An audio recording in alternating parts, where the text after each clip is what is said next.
ક્યાં છે ઓછો વરસાદ અને કેટલા ટકા ઓછો વરસાદ વર્તાયો છે તેને લઈને તમામ બાબતો અમે આપની સમક્ષ રાખી રહ્યા છીએ। જ્યાં અછતનું જ્યાં ઓરેન્જ એલર્ટ છે, જેમાં સુરેન્દ્રનગરની સૌપ્રથમ વાત કરી લઈએ તો અહીં 14.65 ઇંચની જરૂરિયાત છે અને સામે માત્ર 8.6 ઇંચ જ વરસાદ વરસ્યો છે। આ ઉપરાંત અન્ય વિસ્તારોની વાત કરીએ તો સુરેન્દ્રનગરમાં વરસાદની જે 70.23% ઘટ નોંધાય, એટલે કે દેશભરની અંદર 5મા ક્રમે સુરેન્દ્રનગર છે કે જ્યાં વરસાદ ઓછો પડ્યો છે। દાહોદની વાત કરીએ 21.84 ઇંચની જરૂરિયાત છે અને સામે માત્ર 13.26 ઇંચ જ વરસાદ અહીં વરસ્યો છે। ત્યાં પણ આખરે વરસાદની ઘટ જોવા મળી રહી છે। 64.76% જેટલી ઘટ દાહોદમાં વર્તાઈ રહી છે। અછતના ઓરેન્જ એલર્ટમાં અરવલ્લીનું પણ નામ છે। સંમેલિત 23.73 ઇંચ વરસાદની છે જરૂરિયાત અને માત્ર 15.61 ઇંચ જ વરસાદ અહીં નોંધી શકાયો છે, એટલે કે સીધી રીતે જોવા જઈએ તો 52.03%ની ઘટ અરવલ્લીમાં પણ વરસાદની જોવા મળી રહી છે।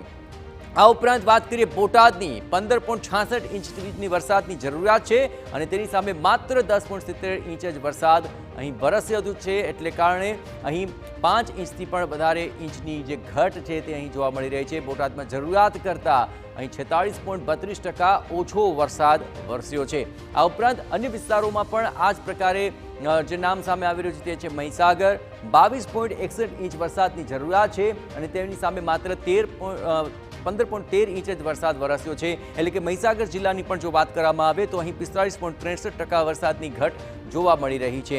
તો સૌથી ઓછો વરસાદ ક્યાં, તેની અંદર અન્ય જે તમામ બાબતો છે ત્યાં કેટલો વરસાદ વરસ્યો તે આપણે જણાવી દઈએ તો ઉત્તર ગુજરાતની અંદર જો વાત કરવામાં આવે તો આખરે 20.53 ઇંચની વરસાદની જરૂરિયાત છે અને તેની સામે માત્ર 15.72 ઇંચ વરસાદ ઉત્તર ગુજરાતની અંદર વરસ્યો છે, એટલે કે ઉત્તર ગુજરાતની અંદર 30.60% વરસાદની ઘટ હજુ એ જોવા મળી રહી છે, એટલે ઉત્તર ગુજરાતમાં સૌથી ઓછો વરસાદ અહીં જણાઈ રહ્યો છે।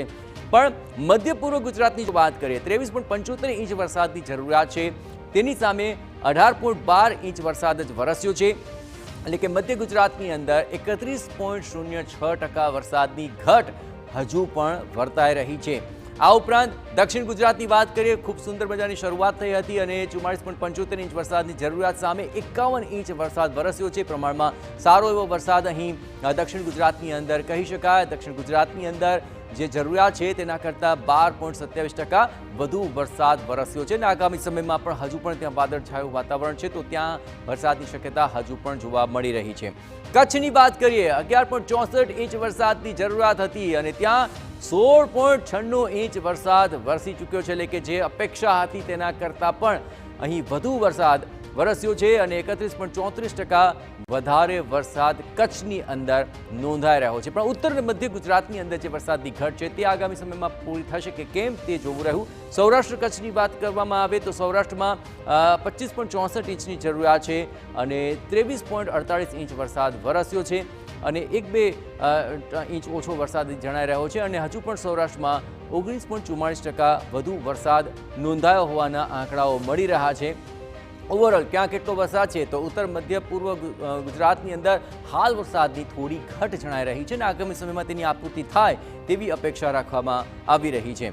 આ ઉપરાંત આગામી સમયની અંદર જો જોવામાં આવે તો ઉત્તર મધ્ય અને તમામ વિસ્તારોની અંદર આગામી સમયમાં સાર્વત્રિક વરસાદને પગલે જો વરસાદ પડે છે તો ચોક્કસપણે તે ઘટ છે તે ચોક્કસપણે પૂરી શકાય તેમ છે અને જાણીતા હવામાન નિષ્ણાંત અંબાલાલ પટેલે પણ વ્યક્ત કરી છે શક્યતા કે 23 તારીખથી ધમાકેદાર એન્ટ્રી વરસાદની